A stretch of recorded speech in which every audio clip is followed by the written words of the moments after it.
tentang pemakaian surya, mulai dari peralatan yang dibutuhkan apa saja, banyak panelnya, kendalinya, lalu hasilnya bagaimana. Nanti akan dipresentasikan oleh abangnya yaitu Irfan. Setelah presentasi nanti kita akan melihat peralatannya langsung di demo ya, sampai dia dapat menghasilkan energi listrik. Nah, ini memang bagian dari mata kuliah kita gitu ya. Silakan nih. Sebentar ya sedikit ya. Jadi ini ada kita absen ya. Jadi di sini ada nomor biasa ya, nama, ada tangannya, cuman ada alamat di sini ya. Alamat diseragamkan aja semua Darussalamnya. Ini ada 2 X ya. Jadi ini ada ya, alamatnya cukup Darussalam ya, ditulis ya. Ya, kenapa kita melakukan kegiatan seperti ini? Karena memang program dari kampus di IKM ada namanya case method gitu ya, ada kegiatan yang langsung melihat bagaimana suatu peralatan semi elektro itu ada dan bekerja sesuai dengan yang diharapkan. Silakan. Assalamualaikum warahmatullahi wabarakatuh. Waalaikumsalam. Terima kasih atas waktunya. Sedikit perkenalan, saya Irfan dari angkatan 2018. Saya akan membahas sedikit tentang yaitu PLTS. Mungkin kalian sudah nggak asing lagi ya tentang pembangkit listrik tenaga surya ini yang sudah banyak digunakan ya. Mungkin di jalan-jalan juga kalian sudah pernah lihat ya. Itu lampu-lampu jalan. Nah, itu menggunakan pembangkit listrik tenaga surya. Oke, apa aja yang akan kita bahas hari ini? Nah, yang pertama yaitu tentang pengertian apa itu pembangkit listrik tenaga surya. Oke, pembangkit listrik tenaga surya itu merupakan sebuah pembangkit listrik yang memanfaatkan energi surya atau energi matahari. Nah, untuk penerapannya itu ada berbagai macam sistem. Yang salah satunya itu yaitu ada thermal, pemanfaatan panas matahari, ada juga kolam air seperti itu, ada di belakang artikelnya.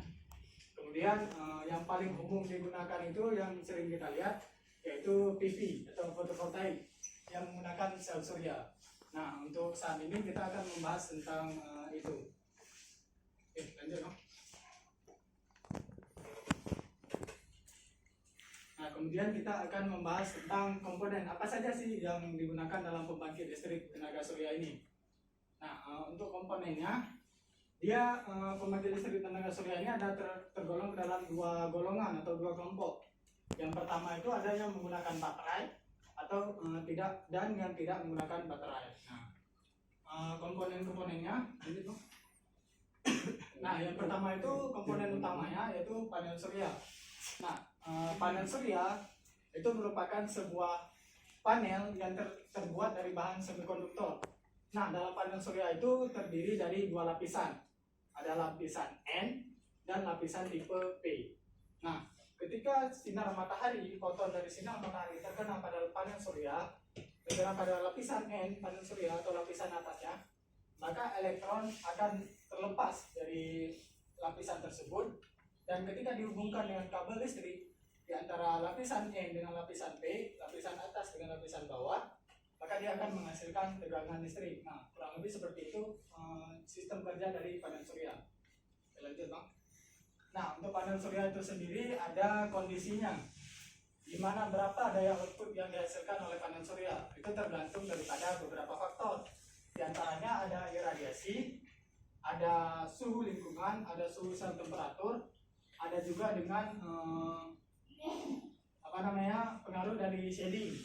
Nah, untuk kondisi STC atau kondisi standar tesnya itu biasanya menggunakan iradiasi 1000 watt per meter bujur sangkar, kemudian dengan suhu yaitu 25 derajat.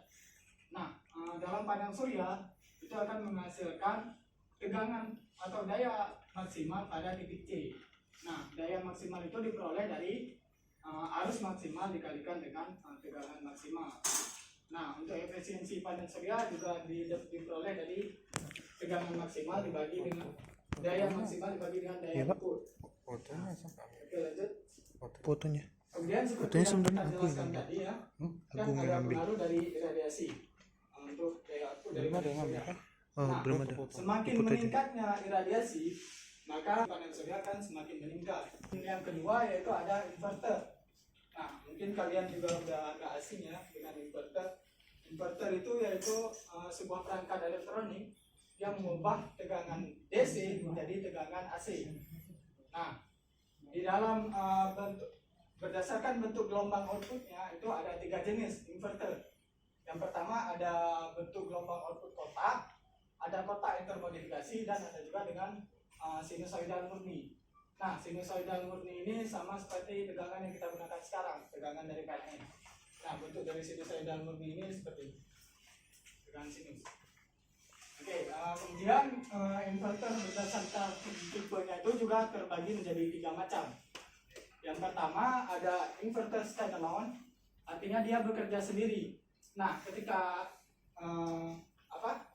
daya output panel surya dimasukkan ke dalam inverter, maka inverter akan langsung menghasilkan tegangan AC yang bisa langsung digunakan untuk menyalakan lampu atau perangkat lainnya. Kemudian ada inverter jenisnya grid inverter.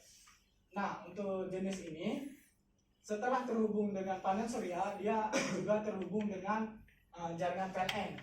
Artinya ketika grid inverter sudah dihubungkan dengan panel surya, dia harus dihubungkan dengan jaringan PLN. Nah, kenapa demikian? Karena dia memiliki yaitu sinkronus untuk menyamakan tegangan, fasa, serta frekuensi, baru bisa menghasilkan daya. Nah, ketika PLN-nya padam, maka grid inverter ini juga tidak akan bekerja. Seperti itulah kira-kira. Kemudian ada inverter jenis yang ketiga, itu ada bidirectional inverter. Artinya dia memiliki 2 arah kerja, artinya bisa mengubah dari AC ke DC, juga bisa mengubah dari DC ke AC.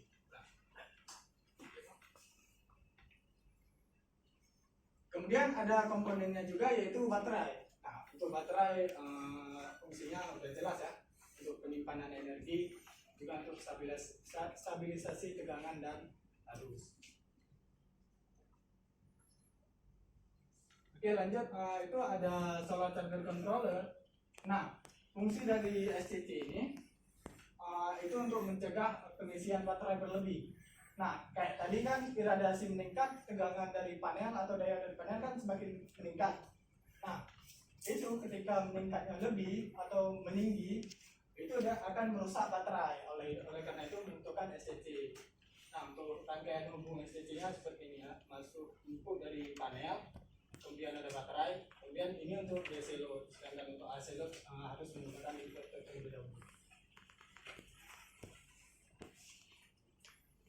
Oke, sudah selesai untuk komponen. Kemudian kita akan masuk konfigurasi dari PLTS atau sistem-sistem dari PLTS. Untuk instalasi dari PLTS itu terbagi menjadi 3 macam. Ada yang off grid, ada yang on grid, dan ada hybrid. Oke. Kalian ngerti, mungkin ada yang udah tahu sebelumnya apa itu perbedaan off grid sama on grid. Oke, untuk off grid ini dia sistem kerjanya kayak inverter standalone, menggunakan inverter standalone. Artinya ketika panel surya menghasilkan daya, diubah dari DC ke AC bisa langsung digunakan. Nah, kelebihan dari off grid ini yaitu daya yang dihasilkan sesuai dengan daya beban. Nah, kekurangan dari off grid ini ketika beban yang kita gunakan besar, sedangkan daya input dari panel surya kecil. Misal nih lagi redup atau lagi hujan, kan dayanya kecil nih dari panel surya. Nah, sedangkan bebannya yang kita gunakan besar, nah dia tidak bisa menyalakan beban, itu kekurangan dari. Sedangkan kalau panel suryanya lagi meningkat nih, lagi siang hari kan, panas, dayanya outputnya gede gitu kan. Sedangkan beban yang kita gunakan kecil, kan harusnya lebih. Nah, itu juga tidak bisa kita kita manfaatkan untuk yang lainnya. Itu kekurangan dari sistem ini. Kemudian ada sistem on grid. Nah, berbeda dengan sistem off grid yang tadi. Sistem on grid ini menggunakan inverter yang tadi kita bilang harus terhubung dengan jaringan PLN. Sehingga kekurangan dari off grid tadi tertutupi oleh on grid. Ketika dia kekurangan daya dari panel surya, dia di backup oleh PLN. Artinya bebannya disuplai oleh PLN yang kurang. Kemudian ketika dia lebih, maka akan disuplai akan dijual ke PLN menggunakan perangkat tambahan yaitu KWH XC. Oke, kemudian ada jenis yang ketiga yaitu hybrid. Nah, untuk hybrid ini sendiri yaitu gabungan antara misalnya nanti digabung antara PV sama wind turbine atau digabung antara PV dengan PLTA. Itu sistem hybrid. Nah, untuk sistem hybrid ini dia konsep kerjanya ada dua juga. Ada dia bekerja dari dua sumber secara bersamaan untuk menyuplai daya. Ada juga yang sistemnya switch. Artinya dia memilih salah satu. Oke, lanjut dong. Nah, selanjutnya kita masuk dalam perencanaan PLTS. Artinya di sini untuk membuat sebuah perangkat pembangkit listrik tenaga surya kita butuh perencanaan. Kita sesuaikan dengan apa yang kita butuhkan. Artinya jangan nanti kita mengeluarkan biaya yang besar sedangkan kapasitas yang kita butuhkan kecil gitu. Nah, untuk yang pertama itu kita harus tentukan luas PV. Nah, untuk menentukan luas PV atau luas panel surya itu rumusnya EL, energi yang digunakan, energi yang akan dibangkitkan dibagi dengan GRP itu radiasi rata-rata per hari. Itu biasanya digunakan yaitu 1000 watt per meter bujur sangkar. Kemudian ada efisiensi PV. Kemudian ada TCF. TCF itu temperature correction factor. Artinya pengaruh dari suhu terhadap daya output dari panel surya. Kemudian ada efisiensi output. Nah, setelah kita mendapatkan luas area, maka kita tahu nih berapa kapasitas daya dari panel surya yang bisa dibangkitkan. Itu caranya yaitu sama dengan APV luas panel surya dikali dengan peak solar installation, itu biasanya digunakan 1000. Kemudian ada efisiensi dari PV. Nah, untuk jumlah panel suryanya bisa kita hitung dengan cara menjumlahkan berapa kapasitas dayanya dibagi dengan kapasitas daya maksimum dari panel surya yang bisa dibangkitkan. Oke, lanjut Bang. Nah, kemudian ada untuk STC. Berapa sih kapasitas STC yang dibutuhkan? Nah, untuk STC itu dicari dengan cara arus short circuit dari panel surya. Nah, itu arus short circuit biasanya udah ada di dalam tabel di belakang panel biasanya. Udah ada kayak spesifikasi panelnya. Kemudian dikali dengan jumlah banyak panel yang digunakan. Kemudian ada faktor save, itu pengamanan. Misal kita lebihkan 10% atau 20%-nya. Supaya nanti ketika terjadi fault atau kegagalan, itu STC kita tetap aman. Nah, itu Bang. Kemudian ada baterai. Nah, untuk menentukan baterai, yang pertama itu berapa sih kapasitas penyimpanan baterai yang kita butuhkan? Itu sama dengan energi yang kita bangkitkan dikali dengan D ini yaitu hari berapa hari dia bekerja. Kemudian keamanan energi ini sama juga fungsinya kayak tadi. Untuk misalkan daya cadangan mungkin berminggu-minggu nanti kita mendung mungkin ya, kayak kondisi sekarang ini hujan mendung kan butuh daya yang besar karena daya PV kecil. Nah, itu bisa diperoleh dari kapasitas penyimpanan energi dibagi dengan MDOD. Ini maksimum depth of discharge, maksimum penggunaan baterai. Kan baterai dia nggak bisa digunakan sampai 0%, itu bisa rusak. Nah, itu ada batasannya, itu DOD. Oke, kemudian selanjutnya itu jumlah baterai. Nah, jumlah baterai itu diperoleh dari kapasitas yang dibangkitkan, kapasitas baterai dibagi dengan kapasitas baterai dalam spesifikasi yang kita gunakan. Misal baterai yang kita gunakan berapa ampere hour gitu. Kemudian baterai yang dihubung seri, caranya itu phase system, tegangan sistem dibagi dengan tegangan baterai spesifikasinya. Kemudian baterai yang dihubung paralel itu jumlah baterai dibagi dengan berapa baterai seri. Lanjut Bang. Kemudian ada inverter. Nah, untuk kapasitas inverter itu kurang lebih sama kayak apa tadi STC. Cara mencarinya itu tegangan open circuit dikali arus short circuit atau hubung singkat dikali dengan faktor keamanan. Oke, kurang lebih seperti itu ya untuk perencanaan komponennya. Sekarang kita lanjut ke dalam penerapan PLTS. Nah, untuk penerapannya sendiri di sini itu kita ambil contoh dalam penelitian yang saya lakukan ya. Itu kita menggunakan 2 buah panel surya. Nah, sistemnya itu hybrid antara sistem on grid dengan sistem off grid. Nah, artinya di sini ketika on grid, ketika PLN nyala, dia kan bisa bekerja on grid. Artinya beban disuplai dari kedua sumber. Nah, ketika PLN padam kan on grid nggak bisa bekerja nih. Nah, maka di backup oleh off grid. Oke, lanjut Pak. Nah, untuk komponennya yang kita gunakan yaitu panel surya dengan daya maksimumnya itu 250 watt peak. Nanti kita akan lihat alatnya langsung. Kemudian ada inverter.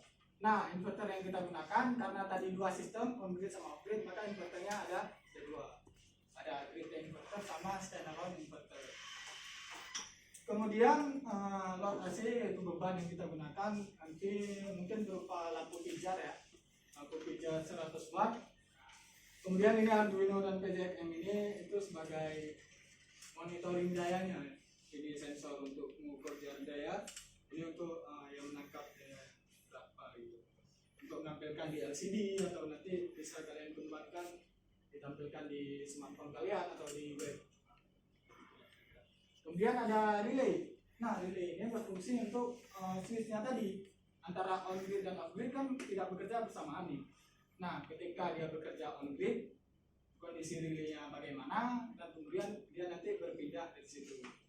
Itu yang mengatur perpindahan dari on grid dan off grid yang mengaturnya oleh relay. Nah, lanjut Bang. Oke, rangkaiannya kurang lebih seperti ini. Ini yang pertama rangkaian kontrol relay. Sumbernya kita ambil dari PLN. Kemudian ini ada otomatis untuk kontrol otomatisnya. Ini juga ada switch untuk kontrol manual. Ini outputnya dari rangkaian kontrol. Ini output ini dia akan masuk ke dalam relay sebagai pengendalinya, rangkaian pengendali. Nah, seperti yang kita jelaskan tadi, panel surya yang mengeluarkan daya. Nah, dia menggunakan sistem on grid atau sistem off grid. Ketika sistem off grid dia bakal NO masuk ke sini. Ketika sistem off grid dia masuk ke sini. Nah, ini untuk sistem rangkaian sistem hybridnya. Ini sumber PLN. Nah, ini sumber PLN. Kemudian di sini dia bergabung dengan yang on grid, yang dari on grid. Nah, sedangkan yang off grid, ini kan dia tidak terhubung, dia langsung menuju ke load. Oke, lanjut Mas. Nah, ini rangkaian loadnya tadi outputnya masuk, ini bebannya. Oke, lanjut Mas.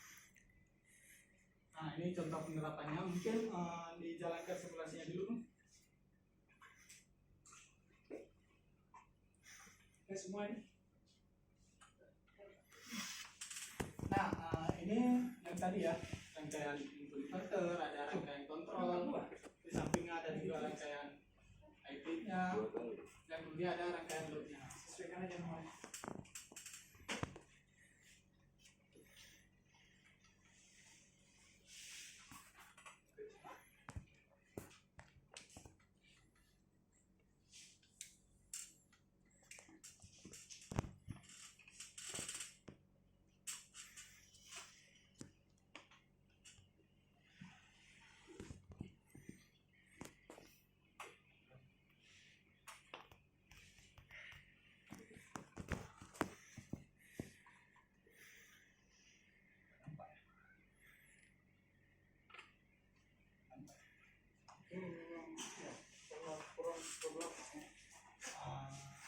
Kenapa di zoom itu karena kurang belakang?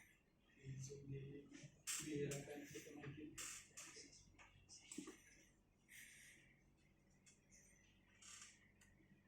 Nah, ini ya bisa kalian lihat. Ini kan ada voltmeter untuk mengukur tegangan. Nah, kedua sistemnya kan hidup nih antara PLN sama PLTS. Keduanya menghasilkan tegangan. Nah, untuk arusnya dia yang masuk dari sekarang ini yang sedang bekerja voltage inverter, artinya standalone, dia sedang bekerja sistem off grid. Nah, sedangkan kalau kita mau menjalankan sistem on grid, coba Bang di switch. Nah, naik kan arusnya dua-dua, artinya dia disuplai dengan ini disuplai oleh kedua sumber antara PLN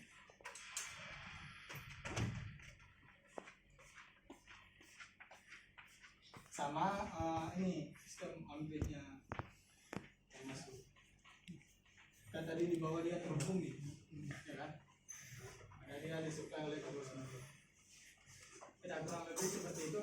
Nanti Lebih jelas lagi gambarnya, Bang. Kayaknya kurang nampak gambarnya. kurang nampak di bawah ya.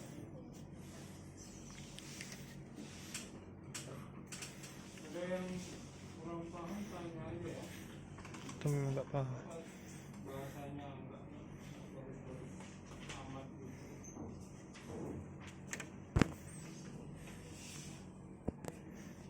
Nah, kurang lebih nampak kan?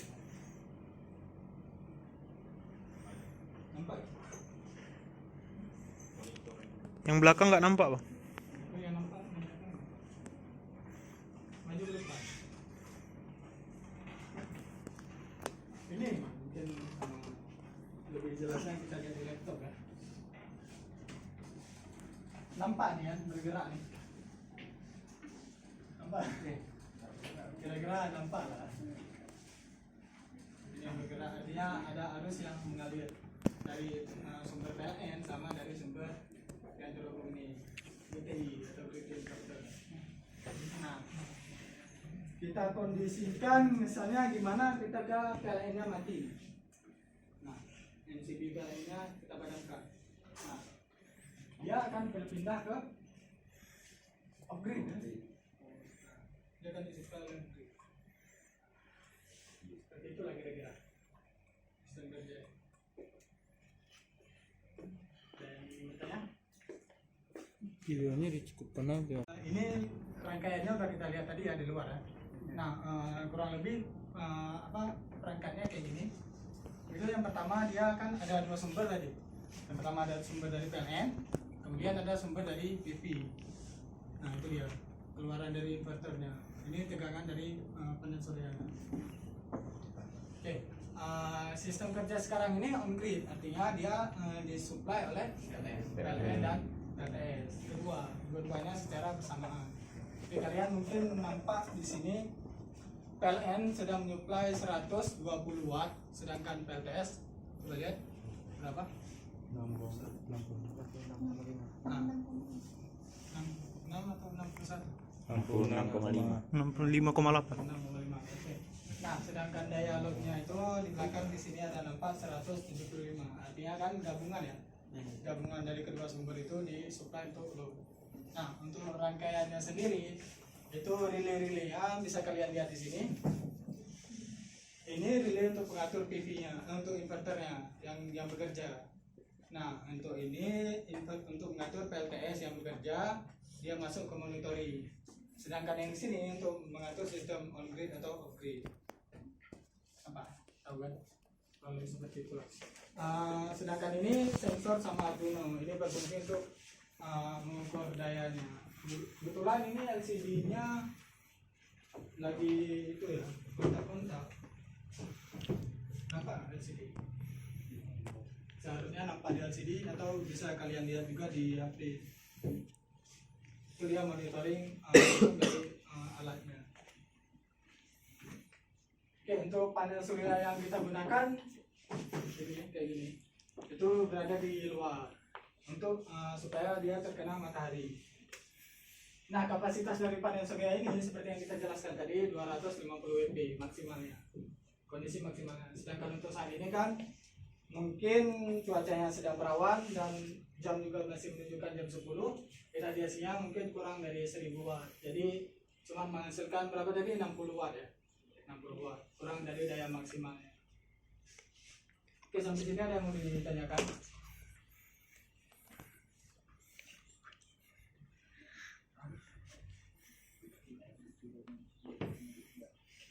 Ada yang mau ditanyakan? Masalah kabelnya barangkali Oh ya, masalah kabel. Nah, untuk kabel ini sendiri, ini kabel solar. Ini untuk supaya apa?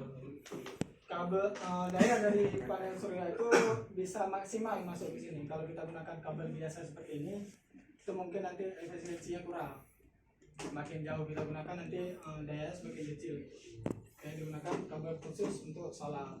Nah, untuk kabel ini yang terhubung kepada sistem GTI atau sistem on grid-nya, sedangkan yang satunya lagi itu untuk sistem off grid. Nah, kebetulan kita kan menggunakan satu panel, sedangkan dayanya kan cuma 66, beban yang kita gunakan 170 sekian. Jadi off grid-nya agak kita gunakan untuk sekarang karena cuma satu panel yang di bawah. Jadi nanti nggak hidup bebannya. Oke, lanjut. Ada lagi yang lain? Untuk kabel monitoringnya mungkin sekalian lihat di belakang.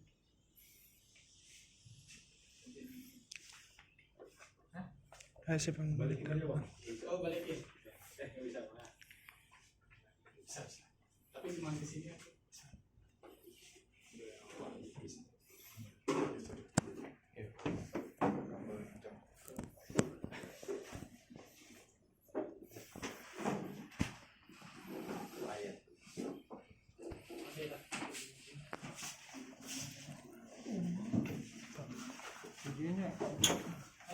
dari sana? Dekat ke situ. Oke.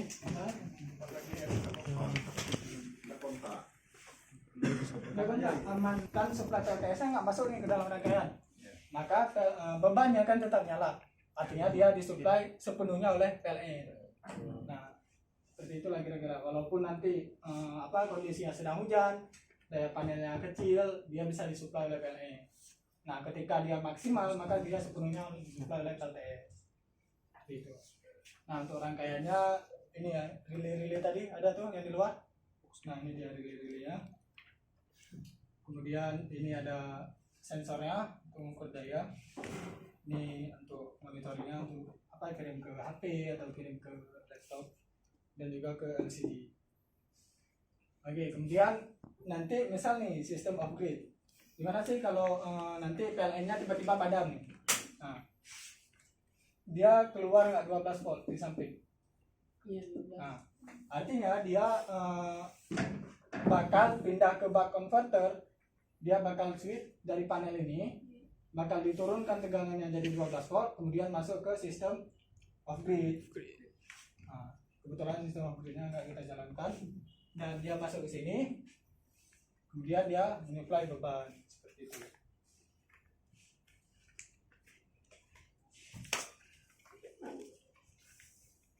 Dan menanyakan?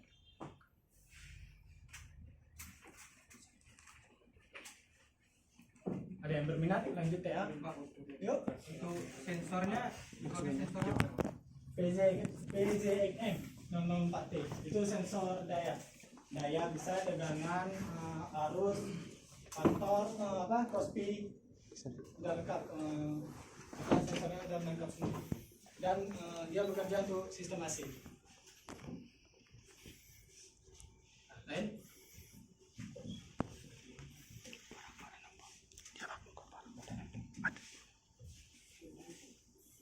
Katanya ada komponennya, ada salah satunya baterai. Nah, ini kita tidak menggunakan baterai, kan tadi ada dua kelompok ya, kelompok menggunakan baterai dan tidak menggunakan baterai. Nah, kenapa sistem saya tidak menggunakan baterai? Itu biaya baterai kan mahal nih. Nah, untuk menekan ngepres biaya instalasi, jadi saya memutuskan untuk tidak menggunakan baterai. Artinya kita bisa menghemat dari situ. Lain? Ini penyimpanan apa ya? Jaga hasil. Kita simpan karena ini sistemnya on grid. Berarti langsung kepakai. Nah, sistem on grid ini kelebihannya kayak penyimpanannya itu dia langsung terhubung ke jaringan PLN. Artinya kalau dia lebih masuk ke PLN, kalau dia kurang diambil dari PLN. Oh, ya. Tadi satu lagi bang, nanti kalau pakai alat ini sampai berapa WP dia bisa dipakai? Iya, untuk sekarang kan satu panel. Nah, kapasitas maksimumnya dari panel surya ini 250 WP. Kalau emang nanti mau ada penambahan, mungkin bisa ditambah lagi panelnya gitu. sampai berapa WP kira-kira Ah, maksimumnya kira-kira kalau pakai alat ini? kalau pakai alat ini sekitar 500 WP tergantung kapasitas inverter yang digunakan. Kalau sekarang 600 watt. Berarti Kurang lebih dua panel, Pak. dua panel ya. Jadi tergantung, masih lebih tergantung ke inverternya ya. Kiranya bisa inverternya ditingkatkan sampai berapa bisa kira-kira? Tergantung ini juga, Pak. Saya bisa 1.500 Pak. Sampai 1.500. Kemungkinan kurang, Pak, karena MCB yang digunakan itu cuma 2 ampere, Pak. Nah, Jadi mungkin maksimalnya sekitar 400 atau 500-an. oh gitu ya. Berarti dua panelnya ya. Iya. Dua panel. Cuma pas untuk 2 panel. Nanti kalau Ini misalnya WP kan mau 250. ditingkatkan, yang diganti itu apanya? Salah satunya yang diganti itu NCB, kemudian inverter, Pak. Itu aja, Pak. Kemudian bak konverternya. Nah, untuk menurunkan tegangan, misal inverter off grid kan yang biasa itu 12 volt ya. Nah, untuk sedangkan dari panel ini 33 volt. Jadi kan nggak mungkin kita masukkan langsung 33 ke 12. Jadi harus ada bak konverter. Nah, tergantung dari bak konverternya juga. Daya maksimum dari bak konverternya itu berapa kapasitasnya. Ya harus belajar elektronika dari dulu lah ya. Iya. Ya, ada yang lain? Tapi yang pakai di situ sepenuhnya dari tenaga PLN. Untuk sekarang ya, karena ini support. Kan mungkin kolaborasi antara tiga gitu. Kita yang support dari Paspinda. Kan ini kan. Tapi kalau kita pakai semua yang di Kolaborasi. daya tuh yang kan berarti semuanya yang pegang itu dari PLN-nya. Jadi panel surya tuh Ini belum kerja, coba bentar. Tadi ada dia nggak pas bekerja dari dua supply? Ada kan? Itu dia kerja dari dua supply. Terus sekarang satu supply.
Nah, ini bisa kalian perhatikan ketika dia terhubung, nanti daya PLN-nya akan berkurang.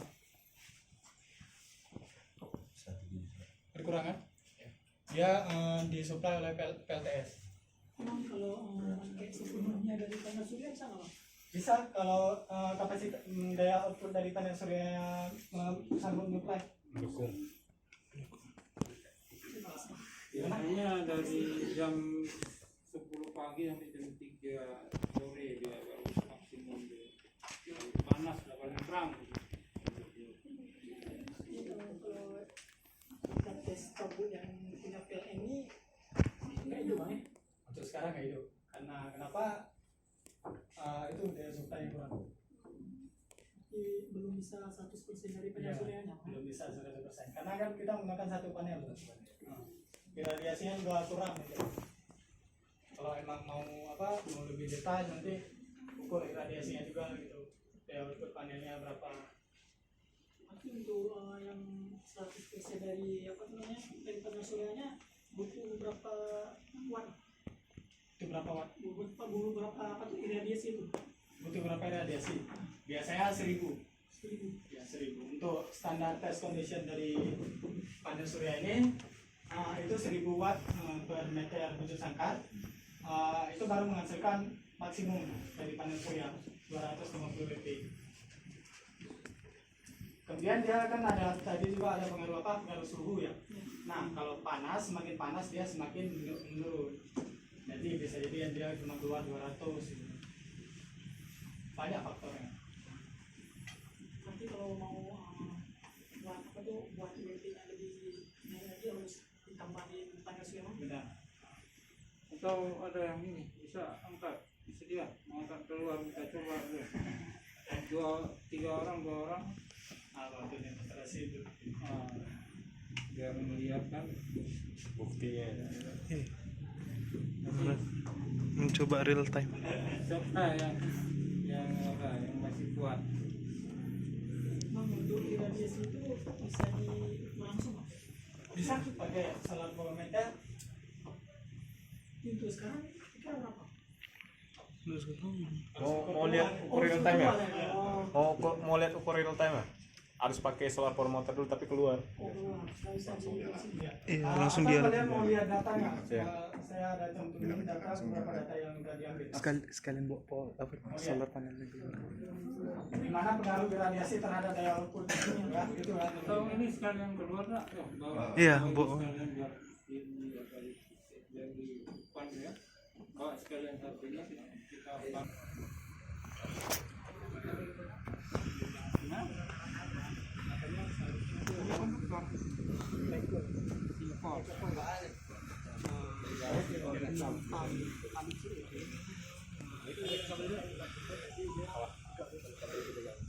Gak apa-apa kan ada isolasinya juga. Cuman asalkan jangan megang konduktornya aja, kabelnya nggak apa-apa. Nah, itu nggak boleh. Itu. Ya.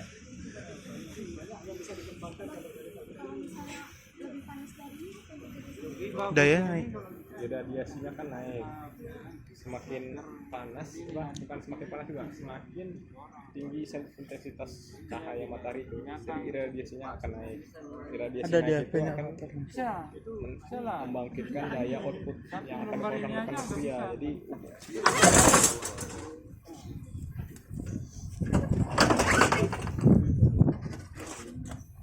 Kurang pakem.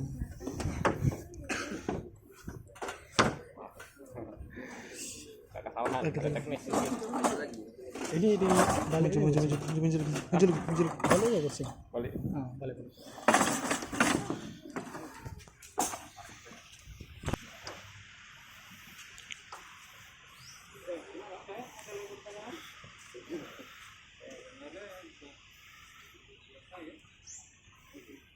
Pengetesan di dalam udah, Bang? Gimana? Pengetesan di dalam kalau misalnya off grid.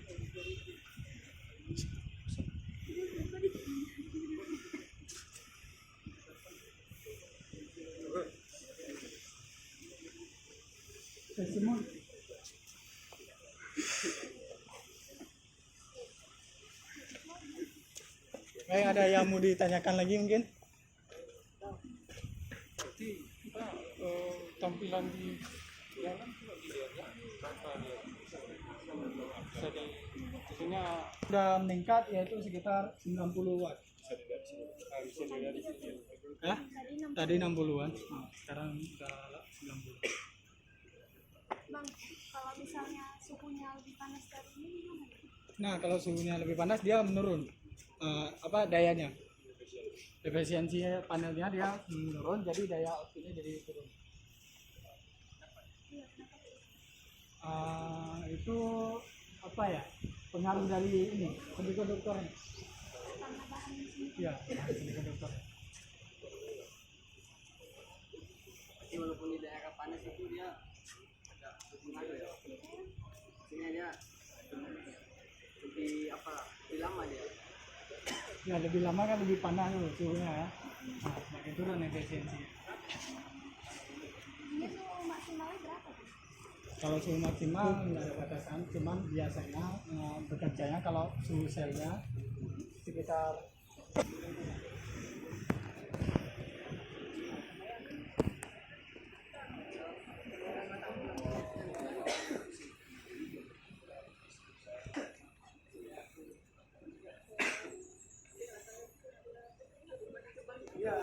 harusnya kan semakin berat, akan panas ya.